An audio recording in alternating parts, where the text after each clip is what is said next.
Президент Садыр Жапаров бүтүрүүчүлөргө алтын сертификаттарды тапшырды.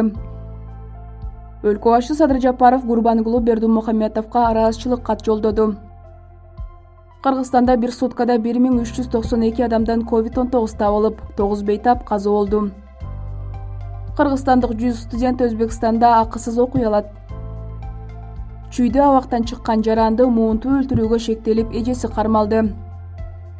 Канадада ысыкты көтөрө албай 1,5 миң киши көз жумду. Жалал Абадда бүгүндөн тарта тойканалар иштебейт.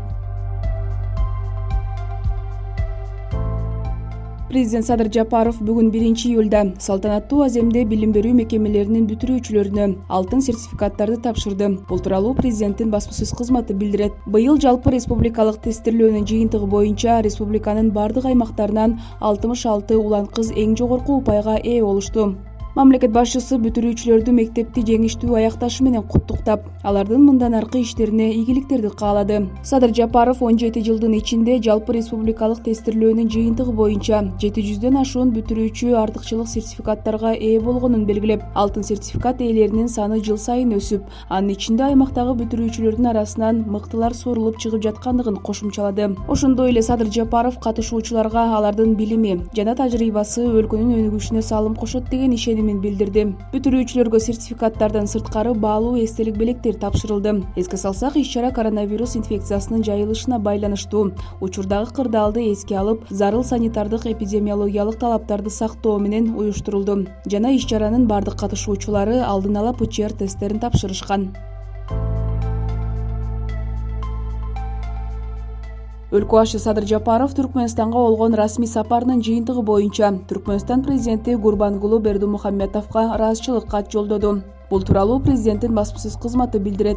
Мамлекет башчысы Гурбангулу Бердимухамедовго Түркмөн жергесине болгон расмий сапарынын жогорку деңгээлде уюштурулгандыгы жана кыргыз делегациясына көрсөткөн сый-урматы үчүн ыраазычылык билдирди. Сапардын алкагында өткөн иш-чаралар, айрыкча сиз менен конструктивдүү жана бири-бирине ишеним арткан маанайда өткөн жолугушуулар Кыргыз-Түркмөн бир туугандык алакаларынын өнүгүүсүнүн дагы бир тарыхый тепкичи болуп калды. Ал жолугушуулардын алкагында жетишилген макулдашуулардын айрымдары тез арада иш жүзүнө ашып жатканына абдан кубанычтамын, деп белгиленет Садыр Жапаровдун жолдогон ыраазычылык катында. Президент Кыргыз Республикасы менен Түркмөнстандын ортосундагы бир туугандык мамилелер жана стратегиялык өнөктөштүк эки элдин бакубатчылыгы үчүн мындан ары дагы кеңейип, тереңдей берерине бекем ишенет. Садыр Жапаров Гурбангулу Бердимухамедовду Кыргыз Республикасына жооп сапар менен ыңгайлуу, каалаган убакытта келип кетүүгө чакырып, ага бекемден соолук, мамлекеттик ишине ийгиликтерди, ал эми боордош Түркмөнстан элине ачык асман жана гүлдөп өнүгүүнү каалады.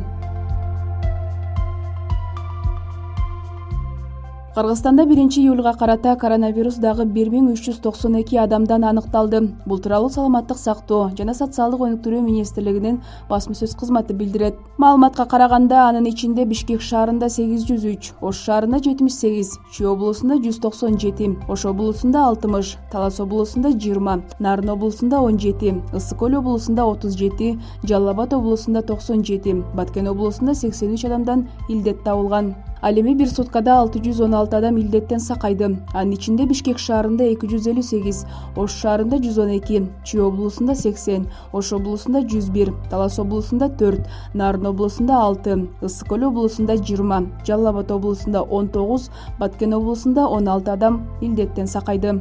Сутка ичинде COVID-19 илдетинен Бишкек шаарында 5, Баткен облусунда 2, Жалал Абад облусунда 1, Чүй облусунда 1 бейтап каза болду. Бүгүнкү күндө стационарларда коронавирустан 3353 бейтап, амбулатордук түрдө 9055 адам дарыланууда. Алардын ичинен 2337 бейтаптын абалы орто оордукта, 1003 адамдын абалы оор жана 188 бейтап өтө оор абалда жатат. Бир сутка ичинде өлкө боюнча 46 медициналык кызматкер коронавирус жуктуруп алганы аныкталды. Пандемия башталгандан бери 5454 медицина кызматкери коронавирус жуктуруп алган. Алардын ичинен 4902 медкызматкер айыгып чыкты. Ал эми Кыргызстанда пандемия башталгандан бери 116395 адам коронавирус жуктурган. Алардын ичинен 110698 киши айыгып чыкса, 2009 адам каза болду.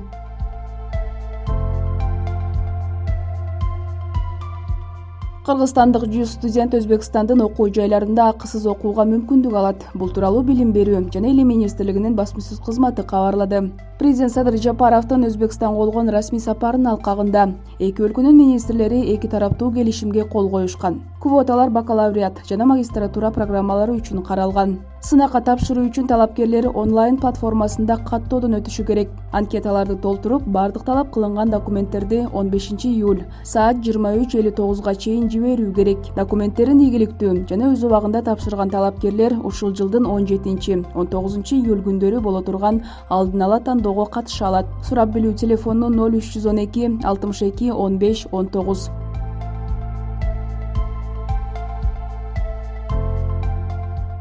Чүй облусунун Ысык Ата районунда абактан чыккан жаранды муунтуп өлтүрүүгө шектелип, анын эжеси кармалды. Бул тууралуу облустук ички иштер башкармалыгынан билдиришти. 30 июнь күнү Ысык Ата райондук милициясына Сары Жон айылындагы сарайлардын биринен эркек кишинин сөөгү табылгандыгы тууралуу маалымат келип түшкөн. Милиция кызматкерлери тарабынан сөөктү кароо учурунда анын денесинде жаракаттар байкалган. Ал 36 жаштагы жаран экендиги аныкталган. Аталган факты кылмыштардын жана жоруктардын бирдиктүү реестрине Жазык кодексинин 130-беренеси боюнча катталып, сотко чейинки тергөө териштирүү башталган. Жогорудагы кылмышка шектелип каза болгон жарандын 39 жаштагы бир тууган эжеси кармалган. Териштирүү учурунда каза болгон жаран 29 июнда жаза өтөөчү мекемелердин биринен бошотулуп, жакындары менен түлөө өткөргөн. Эртеси эжеси экөөнүн ортосунда пикир келишпестик жаралган. Эжеси аны жип менен муунтуп салганы маалым болгон. Шектүү убактылуу кармоочу жайга киргизилип, зарыл болгон экспертизалар дайындалган. Учурда сотко чейинки тергөө жүрүп жатат.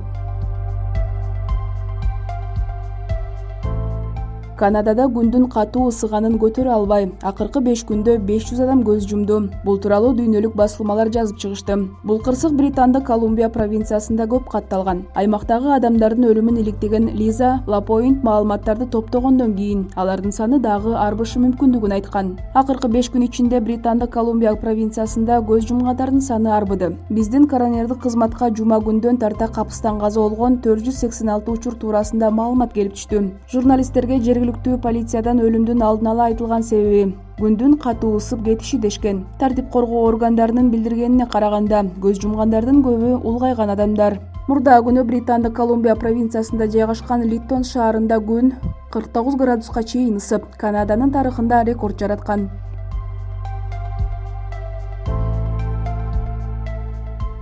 Эпидемиологиялык кырдаалга байланыштуу Жалал Абаддагы тоюканалар бүгүндөн тарта белгисиз мөөнөткө ишмердүүлүгүн токтотту. Мындай чечим Жалал Абад шаардык ыкчам штабтын жыйынында кабыл алынгандыгын облустук милициядан билдиришти. Маалыматка караганда, тоюканалардын иши токтогону менен коомдук тамактануучу жайлар орундуктарын 50% кыскартуу менен таңкы саат 8:00дөн кечки 22:00гө чейин иштешет. Бүгүн 1 июлда Жалал Абад облустук ички иштер башкармалыгынын имаратында эпидемиологиялык чектөөлөргө байланыштуу кызматкерлер бир нече багытка бөлүнүштү. Алар эл көп топтолгон жайларды, ийри соода борборлорду, базарларды, парктарды, коомдук тамактануучу жайларды текшерип, санитардык нормалардын сакталышын көзөмөлдөшөт, дешти милициядан. Ал эми түнкүсүн жергиликтүү бийлик өкүлдөрү менен биргеликте кафе, ресторандарга, тойканаларга, түнкү оюн-зоок клубдарына рейдтер уюштурулмакчы.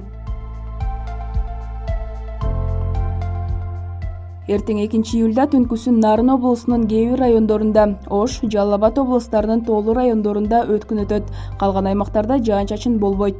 Күндүз Нарын облусунун көпчүлүк аймактарында, Ысык көл, Талас облустарынын кээ бир райондорунда, Ош, Жалал Абад, Баткен облустарынын тоо этектеринде жана тоолуу райондорунда, Чүй облусунун тоолуу райондорунда жамгыр себелейт. Нарын облусунун кээ бир райондорунда жаан-чачын катуу жаашы ыктымал. Ал эми Чүй облусунун дыйканчылык аймактарында, Ош, Жалал Абад, Баткен облустарынын өрөөндөрүндө жаан-чачын болбойт. Абанын температурасы Чүй облусунда түнкүсүн +17 +22, күндүз +31 +36. Таласта түнкүсүн +14 +19, күндүз +30 +35. Баткен, Ош, Жалал Абад облустарында түнкүсүн +19 +24, күндүз +33 +38. Ысык көл облусунда түнкүсүн +11 +16, күндүз +23 +28. Нарын Дубанында түнкүсүн +7 +12, күндүз +23 +28 градус ысык болот. Ал эми Бишкек шаарында жамгыр жаабайт. Абанын түнкү температурасы +20 +22, күндүз +34 +36 ысык болот.